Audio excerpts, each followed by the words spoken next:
नमस्कार दोस्तों, आज के इस खास कार्यक्रम में हम बात करेंगे बिहार की उस सोने की चिड़िया की जो दशकों से ज़मीन के अंदर दबी पड़ी थी। जी हाँ, बिहार के 8 जिलों में खनिजों का ऐसा खजाना मिला है जो न सिर्फ राज्य की तकदीर बदल सकता है बल्कि पूरे देश की रणनीतिक ज़रूरतों को भी पूरा कर सकता है। रेयर अर्थ, निकल, तांबा, कोबाल्ट, वेनेडियम, ये वो खनिज है जिनकी दुनिया भर में होड़ है और ये सब मिले हैं बिहार की धरती में। अब सरकार नीलामी और निवेश की तैयारी में जुटी है। 17 अगस्त को पटना में केंद्रीय खान मंत्रालय ने रोड शो किया और मुख्यमंत्री सम्राट चौधरी ने 15 अक्टूबर से खनन शुरू करने का ऐलान कर दिया है।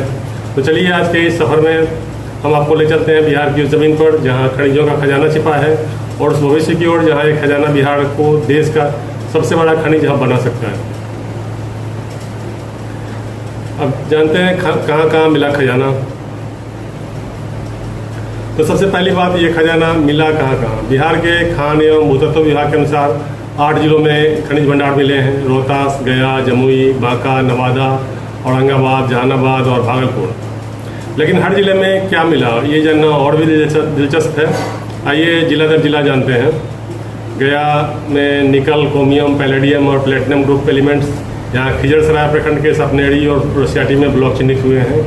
रोहतास में ग्लूकोनाइट और पायराइट। रोहतास और नौहट्टा प्रखंड के नवाडी, शाहपुर, अकवानपुर और टीपा में भंडार मिले हैं। यहाँ चूना पत्थर के भी बड़े भंडार हैं। बांका, तांबा, लेड, कोबाल्ट और अल्मोनियम, यहाँ कोबाल्ट के भंडार मिले हैं। भागलपुर, लेंथेनम, सीडियम, टाइटेनियम और क्रोमाइट। नवादा में वेनेडियम और इल्मेनाइट। जमुई और जहानाबाद में मैग्नेटाइट और आयरन ओर। दोस्तों, ये जो खनिज हैं ये आम नहीं है, ये वो खनिज है जिन्हें क्रिटिकल एंड स्ट्रेटेजिक मिनरल्स कहा जाता है, यानी देश की सुरक्षा, तकनीक और ऊर्जा जरूरतों के लिए अहम। ये खनिज क्यों है खास? अब सवाल है, आखिर ये रेयर अर्थ और क्रिटिकल मिनरल्स इतने खास क्यों हैं? दोस्तों, इन खनिजों के बिना आज की दुनिया की कल्पना भी नहीं की जा सकती।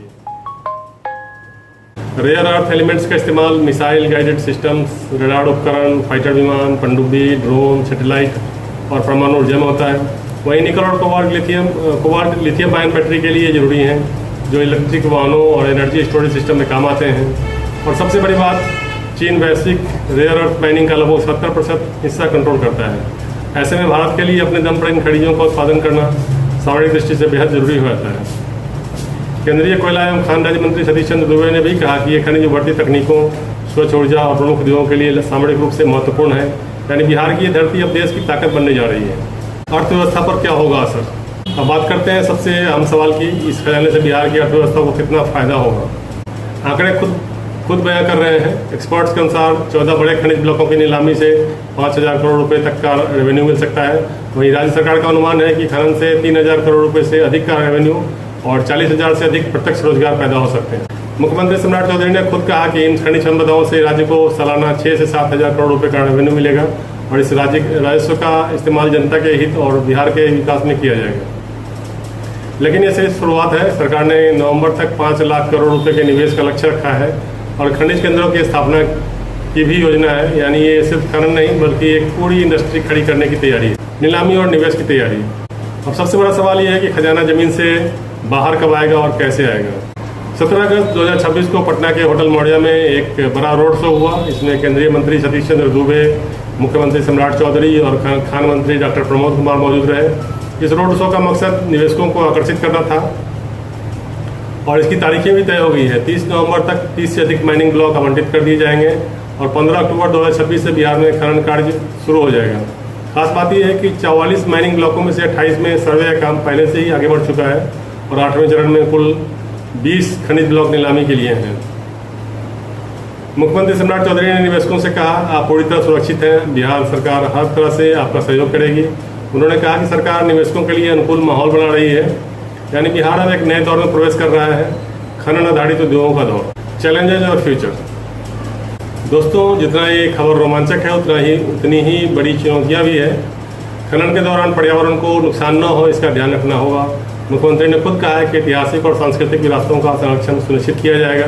दूसरी बड़ी चुनौती है बुनियादी ढांचा। खनन शुरू होने के बाद सड़क, बिजली, पानी जैसी सुविधाओं को मजबूत करना होगा, लेकिन सरकार का कहना है कि इसके लिए भी तैयारी चल रही है। और तीसरी बात, स्थानीय लोगों को रोजगार मिले, ये सुनिश्चित करना होगा। 40,000 से अधिक प्रत्यक्ष नौकरियों का अनुमान है, लेकिन इनमें स्थानीय युवाओं को प्राथमिकता मिले, ये जरूरी है। लेकिन एक्सपर्ट्स का मानना है कि अगर ये सब सही से होता है तो बिहार देश का एक प्रमुख क्रिटिकल मिनरल हब बन सकता है और ये बिहार की अर्थव्यवस्था को एक नई दिशा भी दे सकता है। तो दोस्तों, बिहार की धरती पर एक नया सवेरा होने वाला है। वो खजाना जो दशकों से ज़मीन के अंदर दबा था, अब बाहर आने वाला है। ये सिर्फ खनन नहीं है, ये बिहार की तकदीर बदलने का मौका है।